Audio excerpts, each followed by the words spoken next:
وما واو زبر واو واو کو جب پڑھیں گے دونوں ہونٹ گول کرنے ہیں، اور واو کو ہم نے لمبا بالکل نہیں کرنا۔ وما میم کے آگے دیکھیں الف، اس کے اوپر مد ہے تو ہم نے اس کو لمبا کر کے پڑھنا ہے۔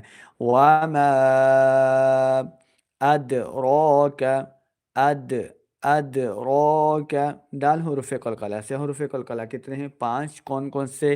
قاف، طا، با، جیم، دال، حروف قلقلہ 5 ہیں، ان میں سے دال ساکن ہے تو اس دال کے اوپر ہم نے کیا کرنا ہے؟ قلقلہ۔ ادراک ادراک مل عقب مل عقب عقب عین کو تلفظ کے ساتھ پڑھیں، عقبہ نہیں کرنا، یعنی عین کو ہم نے حمزہ نہیں بنانا اور نہ ہی ہا کی آواز لانی ہے یہاں پہ، بلکہ ہم نے پڑھنا ہے عاقا عاقا، عین کا جو اصل مخرج ہے وہ ہم نے ادا کرنا ہے۔